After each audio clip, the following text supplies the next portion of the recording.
جی ناظرین، welcome back from the break. ہمارے ساتھ بیٹھے ہیں پروفیسر ڈاکٹر عامر عزیز صاحب، اور ہم ڈسکشن کر رہے ہیں جوڑوں اور ہڈیوں کے مسائل کے اوپر، اور اس کے علاوہ آپ کو تھوڑی تھوڑی ہدایات اور تلقینیں بھی کرتے جا رہے ہیں، جس میں ڈاکٹر صاحب کچھ زیادہ تلقین کریں جو کہ ہمیں چاہیے بھی رمضان میں. اچھا، دوسری بات، اب ہم جو امپورٹنٹ بات ڈسکس کرنے جا رہے ہیں وہ یہ ہے کہ ہم ڈاکٹر صاحب سے یہ پوچھیں کہ آخر جوائنٹس اور ہڈیوں کے لیے اگر ہم رمضان میں اپنے آپ کو ڈسپلن کر رہے ہیں اچھی ہیلتھ کی طرف، تو ہم کیا ایسی غذا لیں، کیا ایسی چیزیں شامل کریں جو کہ ہماری طاقت میں اضافہ کر سکتی ہیں رادر دین کہ ہمارے موٹاپے میں. جی ڈاکٹر صاحب. اس میں یہ بہت ہی اچھا آپ نے سوال کیا، اور رمضان میں تو ہم لوگ بالکل آزاد ہو جاتے ہیں کھانے کے معاملے میں. کچھ اعتدال رکھنا ضروری ہے. ہمیں دودھ، دہی وغیرہ کا استعمال رکھنا چاہیے. ڈیری پروڈکٹس بہت ضروری ہے، اور جو بھی مل رہا ہے اسی سے گزارا کرنا پڑے گا. لوگ اکثر کہتے ہیں جی کہ خالص چیز نہیں ملتی، بدقسمتی ہماری، بٹ جو بھی بیسٹ پاسبل ہے.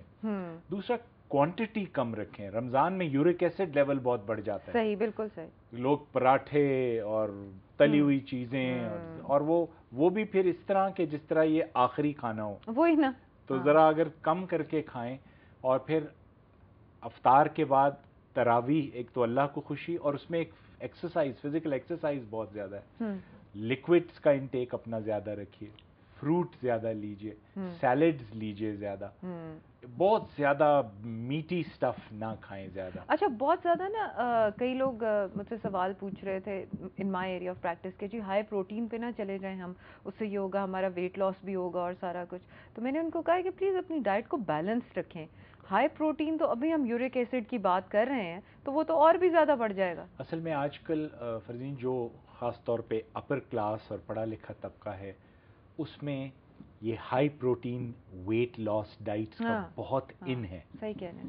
اور آئی تھنک اس کی پاپولیرٹی کی ایک تو وجہ یہ ہے کہ وی آر میٹ ایٹرز.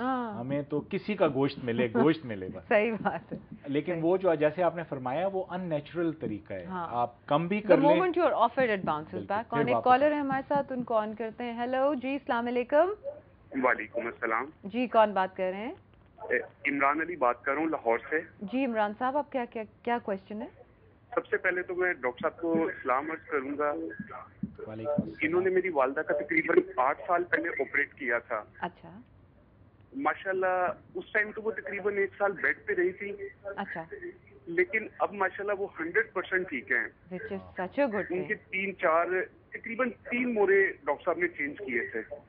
اچھا عمران، آپ نا اپنے پیچھے ذرا ٹی وی بند کر دیں، آپ کی جو آواز ہے وہ صحیح نہیں آ رہی، اور تھوڑا اونچا بولیں.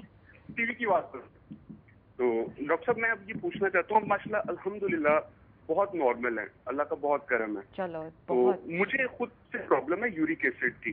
میری ایج 35 ہے.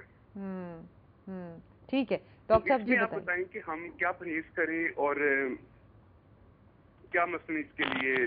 آپ کی یورک ایسڈ کیا آ رہی ہے عمران؟ آپ کے ہاسپٹل وہاں پہ آ جاؤں. عمران، یورک ایسڈ کی کیا ریڈنگ آ رہی ہے؟ یورک ایسڈ کی میری 8 آیا تھا. 8 آیا، اور ساتھ میں آپ کو پینز اور ایکس وغیرہ یہ پاؤں میں جو ہوتی ہے وہ؟ ہاں جی، جوڑوں میں جیسے نماز کے لیے بیٹھتے ہیں تو گھٹنوں میں درد ہوتا ہے، انگلیوں میں درد ہوتا ہے. پروفیشن میرا ٹیچنگ ہے. ٹھیک ہے، ٹیچنگ ہے آپ کا. اور آپ نے اپنا کیلشیم اور وائٹامن ڈی وغیرہ بھی کروا لیا؟ ہاں جی، وہ میں نے چیک کروائے ہیں. کیلشیم تو ٹھیک تھا میرا. اچھا. لیکن یورک ایسڈ زیادہ ہے. یورک میں ایسڈ پرہیز بھی کر رہا ہوں 2-3 ماہ سے. کیا پرہیز کر رہے ہیں؟ مثلاً ریڈ میٹ کا، اور اس کے علاوہ یہ جو سبزیاں ہوتی ہیں. بالکل ٹھیک ہو گیا. ان چیزوں کا. ٹماٹر، دال چنا.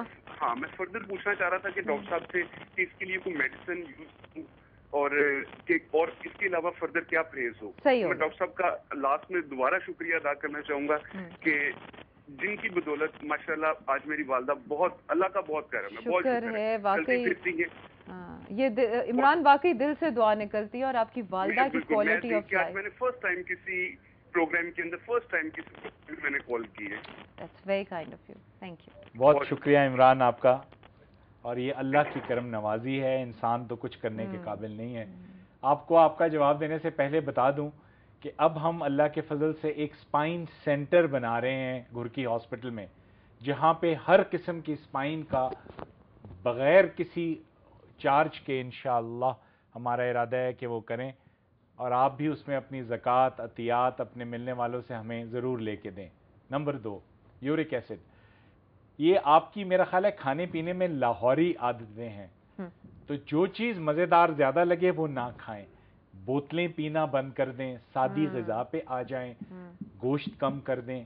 اور ایک عمران ایک چٹنی ہے لہسن ادرک پودینہ اناردانہ, ہم وزن ان کو پیس کے چٹنی بنوا لیں, اس میں نمک مرچ نہ ڈالیں, اور ایک چھوٹا چمچ ہر کھانے کے ساتھ لیں. پانی اور سبزیاں کا استعمال زیادہ کریں سوائے گرین لیفی ویجیٹیبلز کے. اللہ کے فضل و کرم سے آپ کا یورک ایسڈ کم آ جائے گا انشاءاللہ. اور سادہ غذا رکھیں, بالکل کم کھائیں, ویٹ کنٹرول رکھیں, اور کوئی ایکسرسائز اینڈ لیکوڈ انٹیک, یہ ہر قسم کا ایریٹڈ واٹر بند کر دیں, آر سی 7 اپ پیپسی ایٹسیٹرا.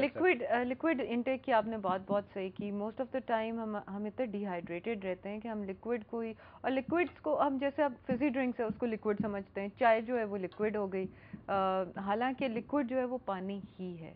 پانی یا ایٹ دا موسٹ قہوہ لے لیں آپ, گرین ٹی, یہ اگر آپ لیں گے تو انشاءاللہ مجھے امید ہے کہ یہ آپ کا یورک ایسڈ لیول وغیرہ کنٹرول ہو جائے گا. یہ ذہن میں رکھیں کہ یہ کیور نہیں ہوتا, کنٹرول ہوتا ہے.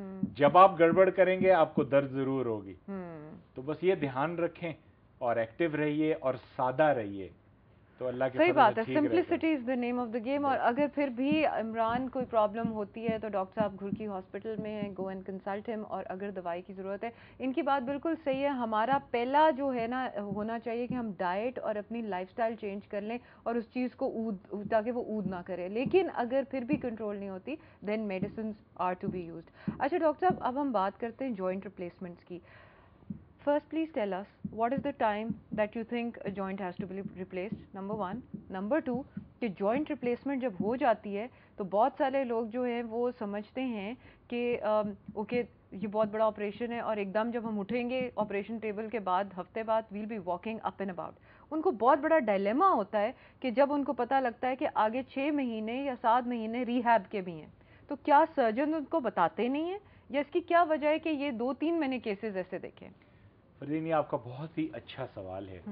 اور اب جو ہمارے لوگوں کی عمر بڑھ رہی ہے اور ہمارا لائف سٹائل ویسٹرن ہوتا جا رہا ہے, تو یہ بیماریاں بڑھ رہی ہیں. صحیح.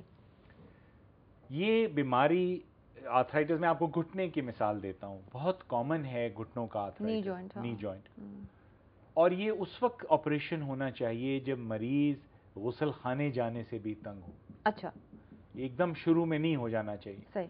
مگر یہ چیز ذہن میں رکھیں کہ انسانی جوڑ اللہ کے بنائے ہوئے جوڑ کے بالکل مقابلے پہ نہیں آ سکتا, وہ بہت زیادہ اس سے انفیریئر ہے. 2 پرابلمز ہوتی ہیں. ایک, ہمارے مریضوں کی امید بہت زیادہ ہوتی ہے, ایکسپیکٹیشنز بہت زیادہ ہوتی ہیں. دوسرا, ہم ڈاکٹرز بہت بڑے بیوروکریٹس ہیں, ہم لوگ مریض سے گفتگو کرنا اپنی توہین سمجھتے ہیں, اور ہم بتاتے ہی نہیں انہیں کہ کم از کم 12 ہفتے لگتے ہیں نی ریپلیسمنٹ کے بعد پوری طرح رواں ہونے میں. صحیح ہو گیا. اور اگر مریض ایکسرسائز نہ کرے, جو کہ 90% ہمارے پیشنٹس نہیں کرتے, تو پھر وہ کبھی بھی نارمل نہیں ہو سکتے. جب تک مسلز ڈیویلپ نہیں ہوں گے, سمپل جوائنٹ ریپلیسمنٹ سے کوئی فرق نہیں پڑے گا. صحیح. So it's very important. یہ نہیں ہوگا کہ وہ اٹھیں گے اور بھاگنے لگ جائیں گے. صحیح. اور نمبر 2, یہ بھی ذہن میں رکھیں کہ جو وہ 5-10 سال پہلے تھے وہ نہیں ہوں گے اس کے بعد بھی. ہاں, چل پھر سکیں گے, کوالٹی آف لائف میں بہت فرق پڑ جائے گا. You very right. Quality of life improve ہو جاتی ہے, اور اس کو کرنا بھی چاہیے ایک مستند سرجن سے آپریشن کروا کے. ناظرین پلیز آپ بریک لے لیں, اور جو آپ کے سوالات ہیں لائیو کال کیجیے. Even during the break doctor صاحب will be answering your calls. So فی الحال ٹیک اے بریک.